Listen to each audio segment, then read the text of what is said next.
Hi, I'm Earl Silverman, Editor-in-Chief of the Journal of Rheumatology. I hope you all are doing well and are healthy during the coronavirus pandemic.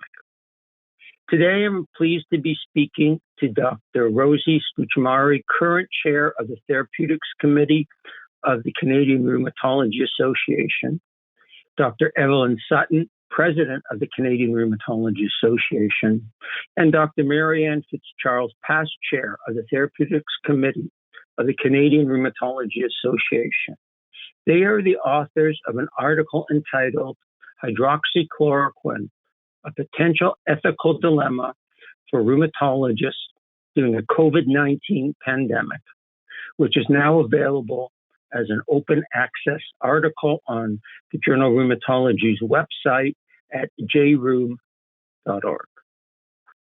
Rosie, Evelyn, and Marianne, I want to thank you for writing your editorial and for joining me and agreeing to discuss this timely editorial. Thank you for having us. Thank you. My pleasure. Great. Looking forward to it.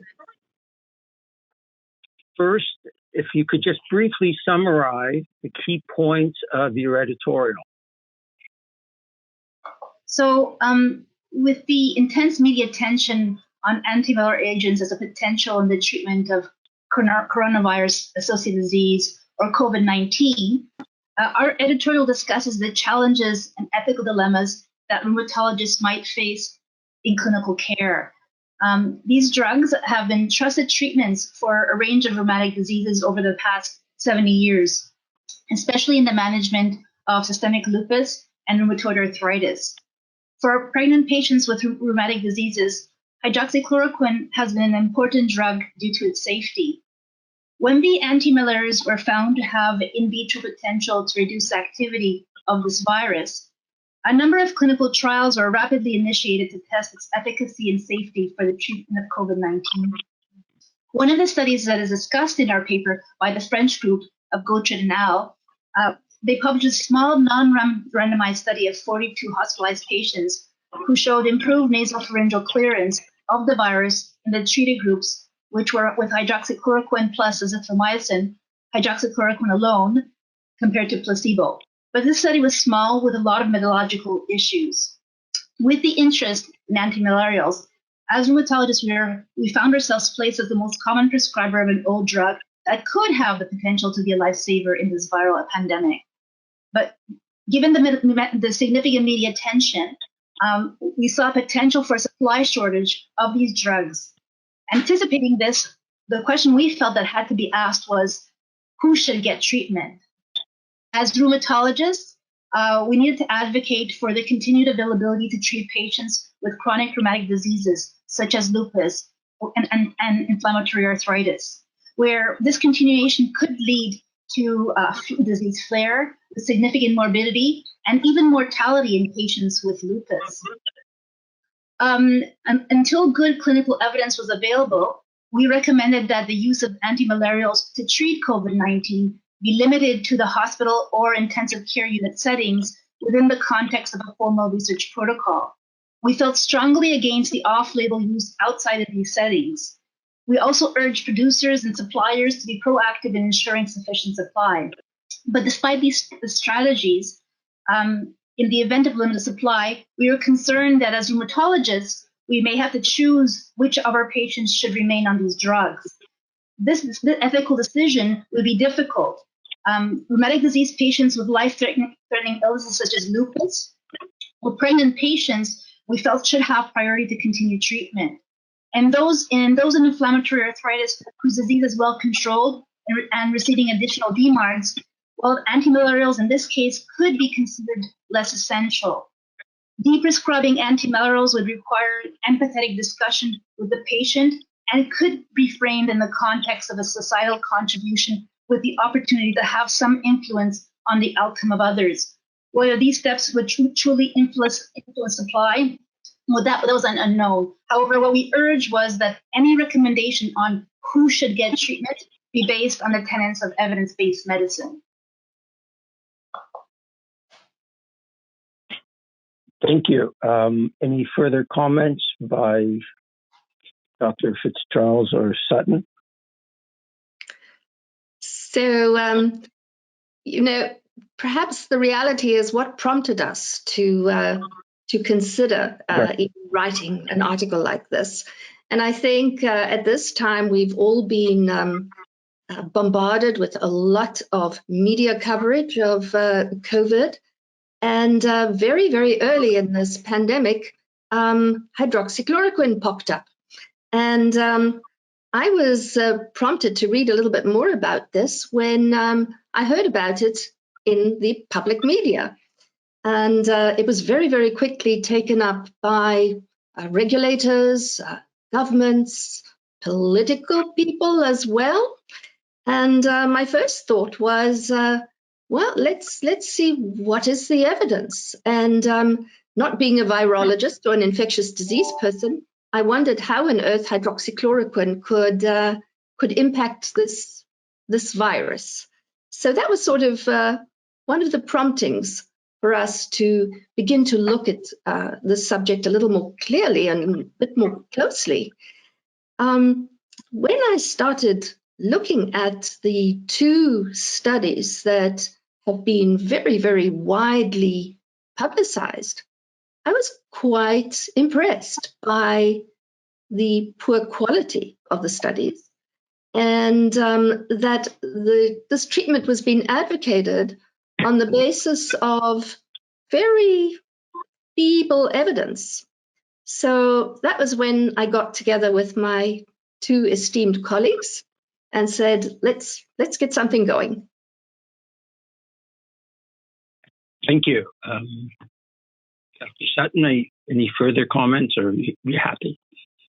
No, I completely agree. And early on, there was almost a stampede of people wanting to prescribe this and advocating for it, and it was quite alarming. So, Dr. Fitzcharles, let us in the charge.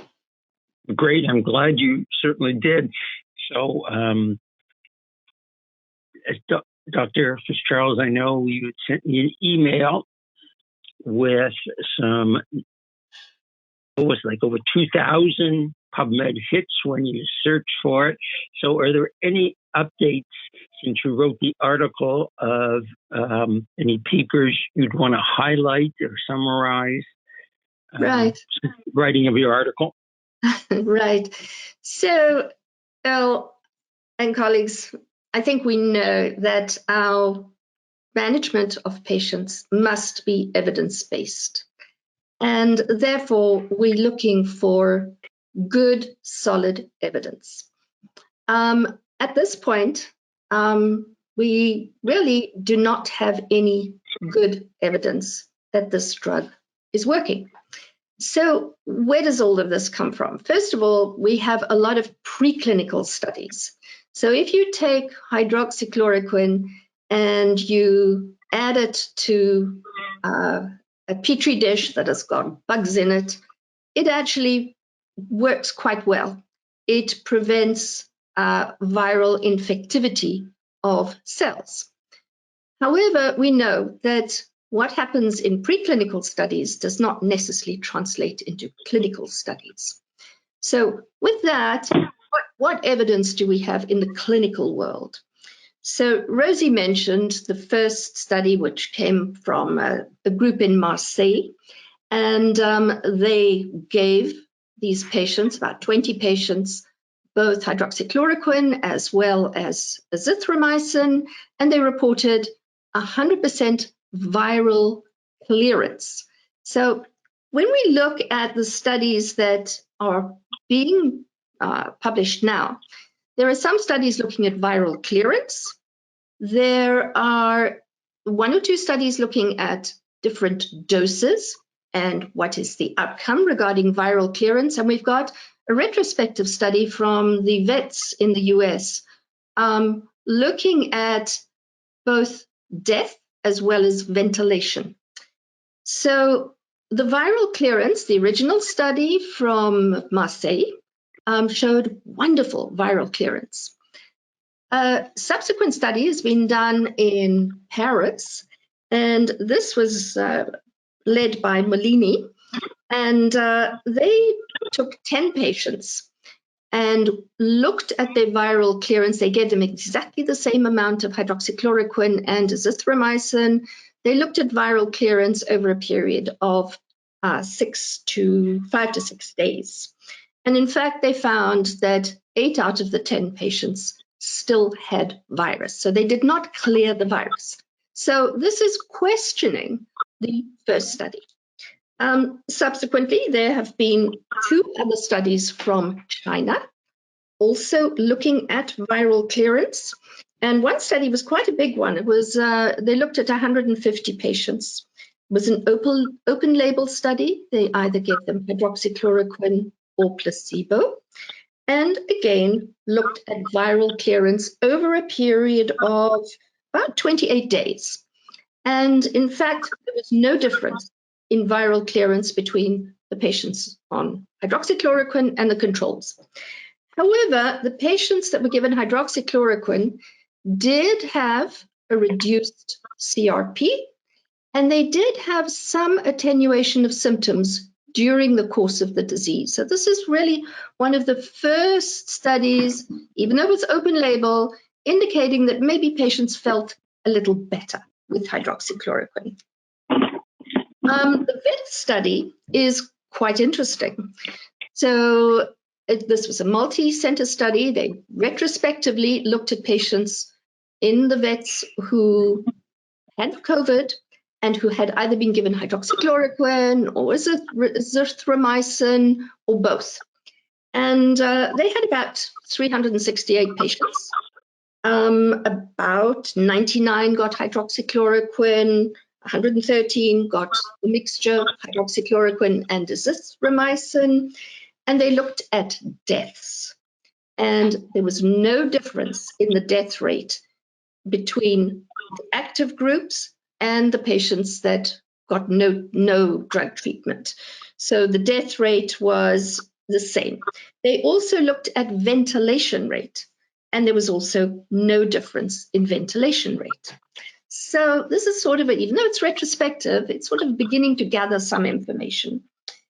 There's been a recent study from Brazil looking at both high and low dose hydroxychloroquine in patients with COVID. And this group had 80 patients, about 40 in each group, low dose, high dose. And we know high dose hydroxychloroquine, as chloroquines have got problems, cardiovascular problems. And in this group, the high dose was associated with an increased death rate. So 40% of the patients in high dose died, whereas only 15% in low dose died. So that's what we have at the moment. There are currently about over 80 RCTs that have been registered and are currently ongoing.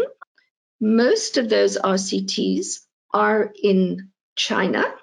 However, the World Health Organization has established a huge multinational study called the Solidarity Study, where they're going to be looking at various interventions, including antiviral drugs, the 4 subcategories, and of course, hydroxychloroquine is one.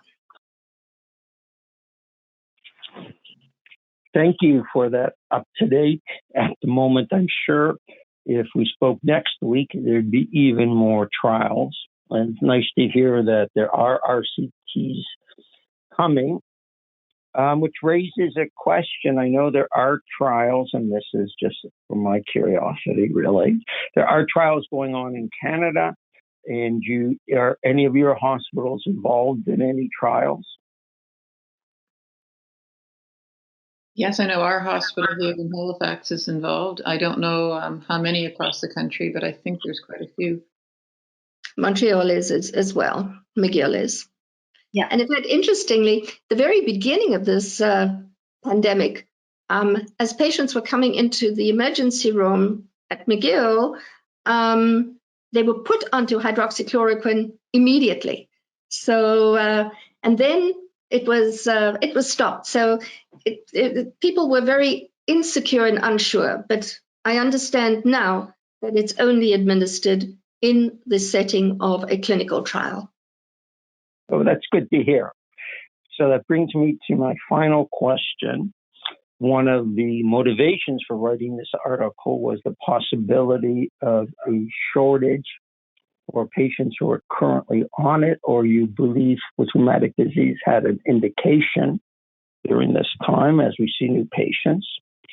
Have any of you had any of your patients commented to you that they've had difficulty in hydroxychloroquine? I mean, we know in Canada we can't get chloroquine, but has anybody commented on a problem with getting hydroxychloroquine? Thanks for that question.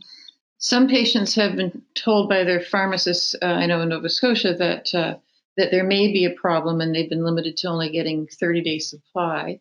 And early on, there was a definite drug shortage, particularly felt hardest in Quebec. And that was due to a short burst of off-label prescribing, as Dr. Fitzcharles just described, and some physicians even self-prescribing for themselves and their family in anticipation that they might get sick. And some clinics were even stocking up on hydroxychloroquine.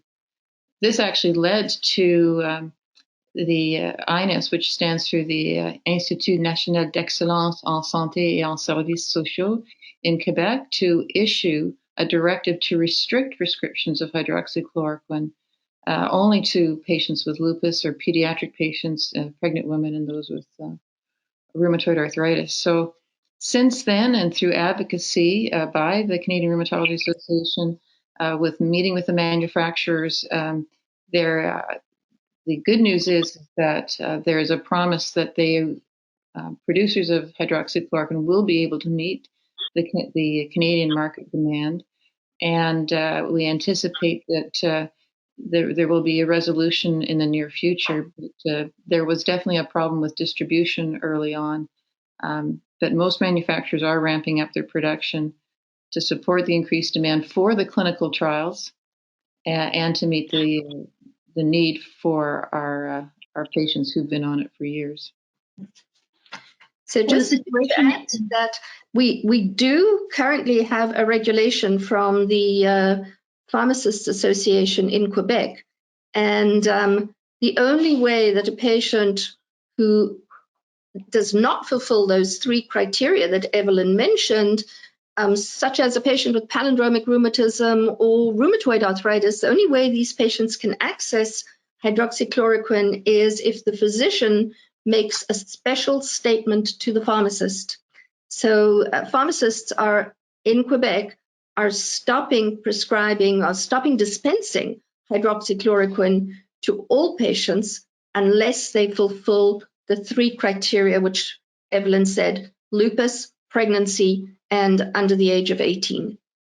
What was good about this scenario, though, is that the Minister of Health actually asked the Association of Rheumatologists in Quebec to form a committee to look at which are the most important groups to have the prescription filled for. So I think at least it was a proactive process in regards to, what our editorial was actually bringing up was that we're going to potentially be faced with this issue. And actually in Quebec, rheumatologists were called upon to make that decision with the Ministry of Health. And so the life-threatening illness such as lupus, patients with pregnant patients with rheumatic disease who don't have many options in terms of their safety with drugs were put on that list, and then juvenile idiopathic arthritis, where the amount of drug availability was decreased. So at least rheumatologists were placed in the position to help the Ministry of Health to make that list.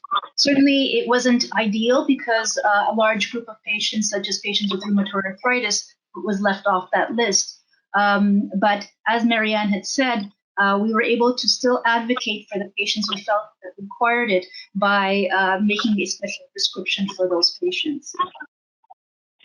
Thank you. So certainly, I was going to say, it was mentioned by Dr. Sutton that 30-day limitation, just, certainly in Ontario right now, all drugs are limited to 30 days. So hydroxychloroquine is not unique, certainly in Ontario. So Currently, are patients with rheumatoid arthritis in Quebec allowed to get anti-malarial treatment? Yes, they can, as long as the physician has communicated with the pharmacist to say that this drug must be prescribed. Okay, thank you. It was excellent, and I really want to thank you for the editorial answering my questions. Are there any other final points any one of you would like to add before we end this? Well, I just wanted to add that we're all involved with the Canadian Rheumatology Association, and I just wanted to put a plug that they have been quite on the forefront of this issue, putting out position statements, and I feel that that has supported the Canadian community overall on this issue. Thank you. Good, Rosie. And I think we would like to thank the Journal of Rheumatology for really being so upfront and accelerating the editorial. I must say that I think it went ahead as the speed of light. So I'd like to thank you, Earl, and your team. Thank you. It's always nice to get compliments, so I'll accept it. Thank you. Dr. Sutton, anything before I conclude? No, I echo Rosie's and Marianne's comments, and thank you very much. Appreciate the opportunity to speak with you today. So thanks, and I want to thank you all for the time. I found it very interesting and certainly enlightening. And for those who are listening, please read the full-length editorial entitled Hydroxychloroquine, an Ethical Dilemma for Rheumatologists During the COVID-19 Pandemic by Drs. Scuccimarri, Sutton, and Fitzcharles, as well as our other special editorials about the SARS-CoV-2 infection and COVID-19 and its effects and implications for rheumatologists and rheumatology practice as a whole at www.jroom.org/COVID-19.